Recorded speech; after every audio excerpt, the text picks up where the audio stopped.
Hi guys, welcome back to the Dance of Evolving. If you are new to the channel, we are a group of warriors, who are continually building self-awareness in order to make it back to our most sovereign selves. I'm learning that our most sovereign self is a spirit working together, built in love. And last week I spoke about living in tracks of fear or tracks of love, and it's based on reading the book Mastery of Love. So I'll be picking up on that a little bit more today, but today I wanted to focus more on really paying attention to the fact that we are all in this thing, the school of life, together, and how we can truly change our mindset to focus on this journey as a team and to see each other with compassion. And the more that we look within and focus on our innermost being grounded in love, we're going to start seeing how we're all really in the same arena and we're all fighting for the same thing, to make it back home, to tracks of love.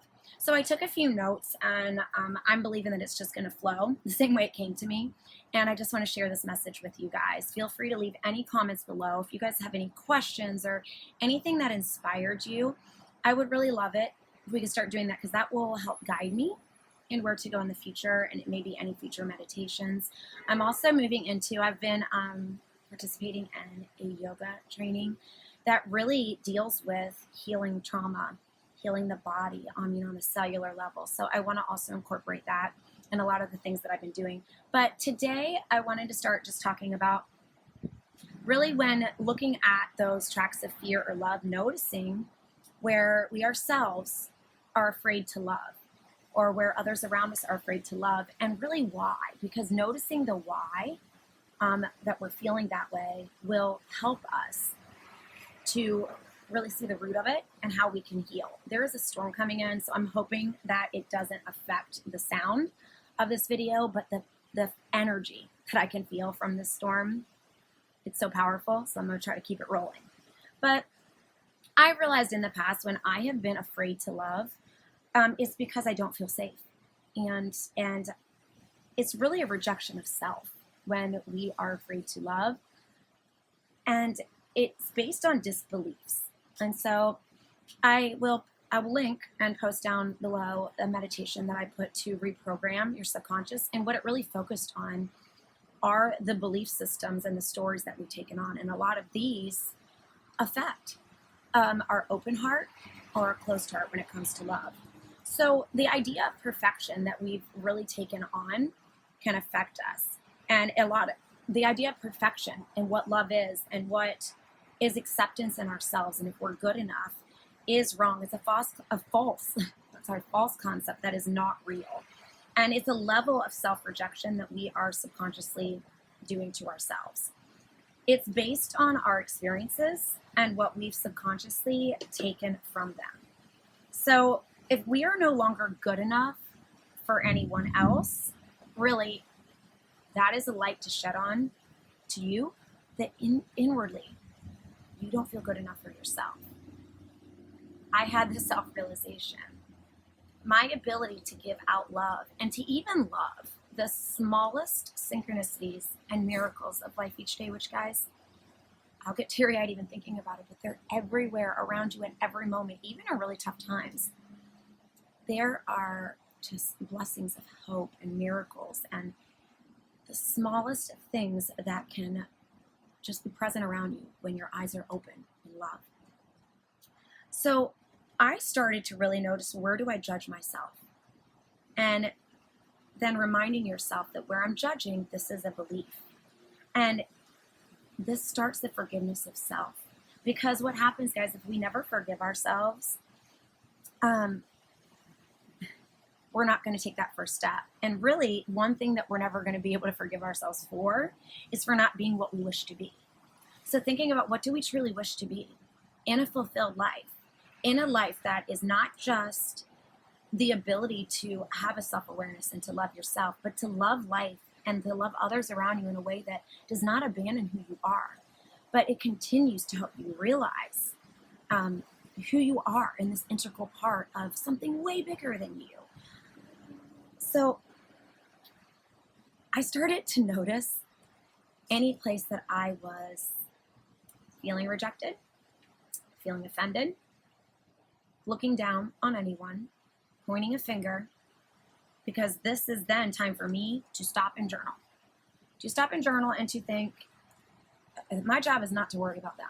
Whether or not, if their actions, anyone's actions in my life is right or wrong. We are all on a journey, and we're doing the best that we can exactly where we are. So if I'm sitting here worried about other people, I'm not growing.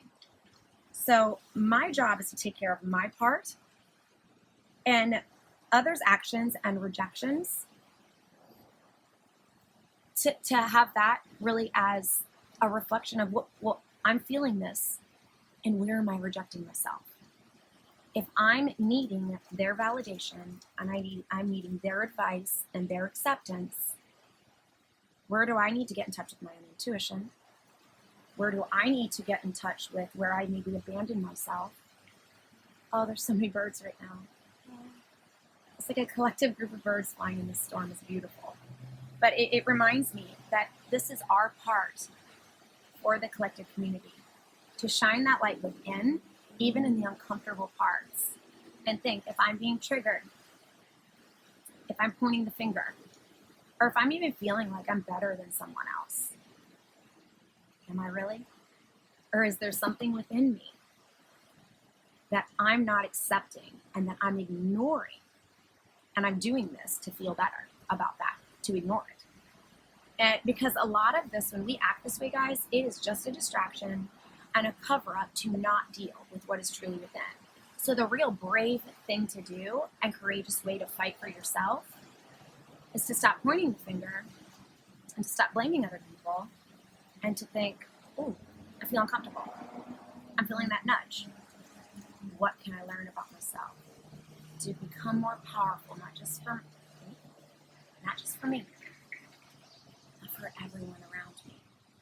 Because whatever you're experiencing right now is a reflection of what's going on within you.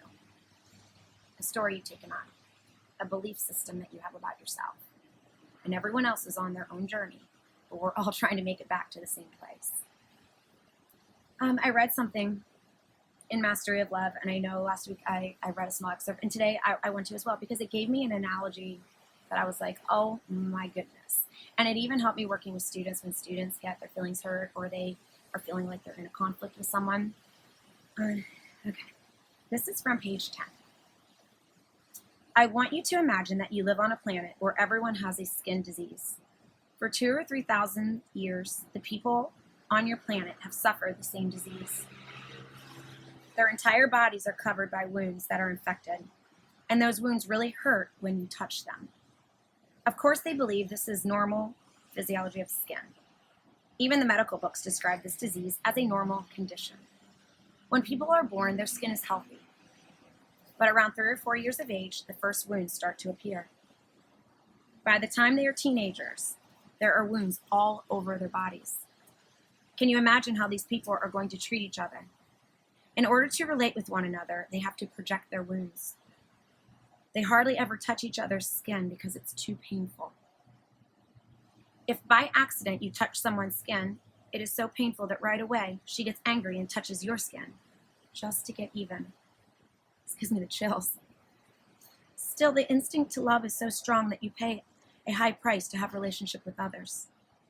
Well, imagine that a miracle occurs one day. You awake with your skin completely healed. There are no wounds anymore, and it doesn't hurt to be touched. Healthy skin you can touch feels wonderful because the skin is made for perception. Can you imagine yourself with healthy skin in a world where everyone has a skin disease?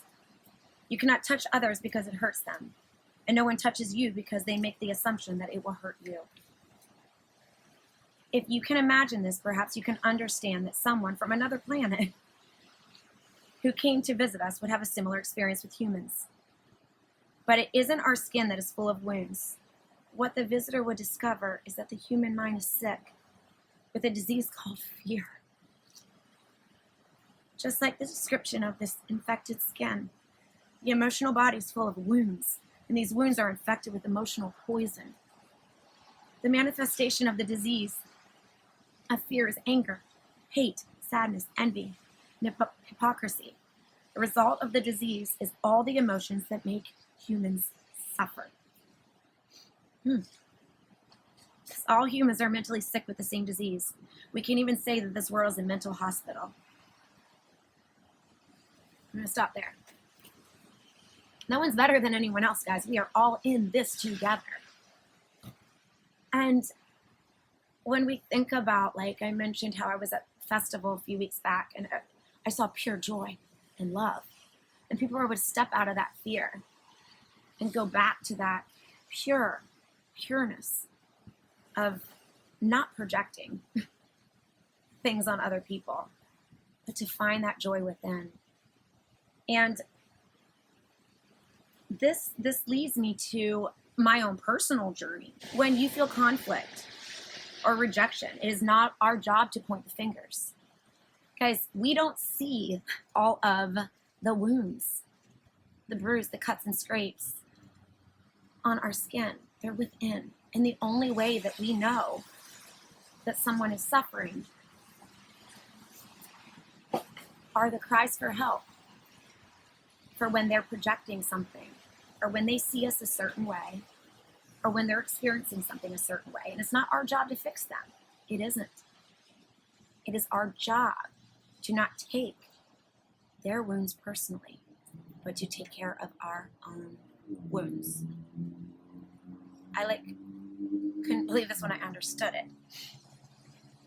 So we are to look within, and what stories or beliefs brought us to this moment to even feel that nudge if we took it personal, or if we looked at them and felt like we were better. Our experiences are there to grow us personally and with compassion. And even our negative experiences are.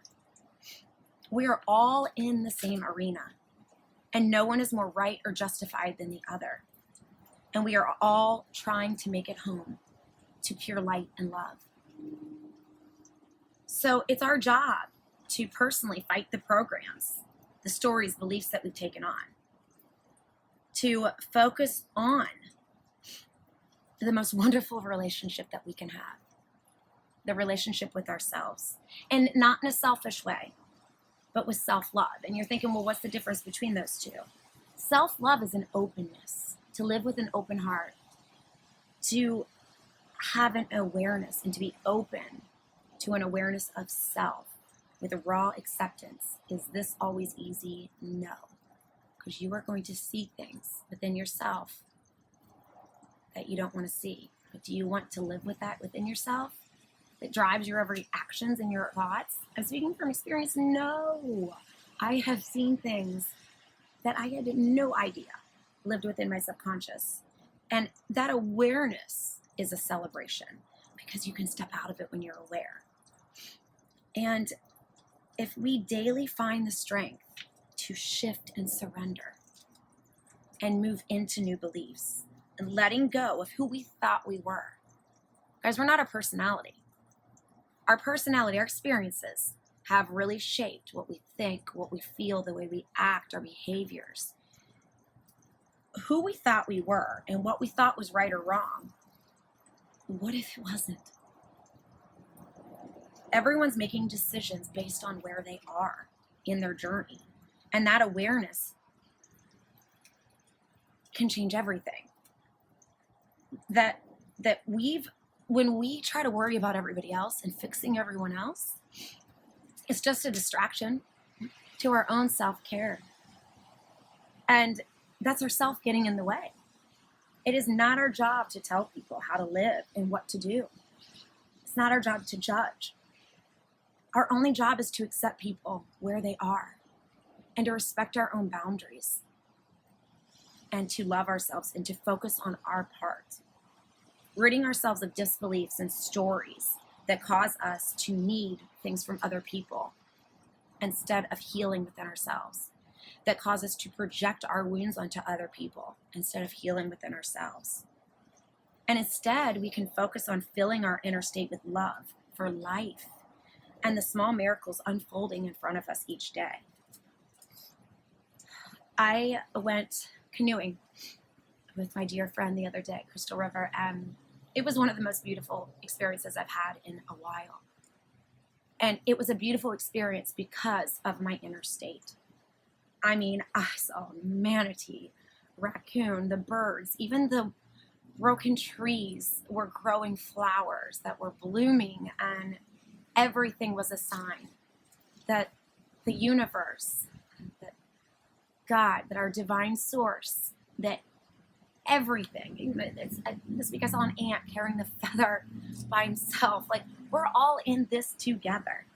And if we enter a relationship with ourselves, with love coming out of you, and sharing that love without expectations of others making us happy, these small synchronicities are so present. I mean, I sat there and thought, well, when was the last time I canoed? Maybe it was in Puerto Rico. And what was I thinking about then? None of that stuff.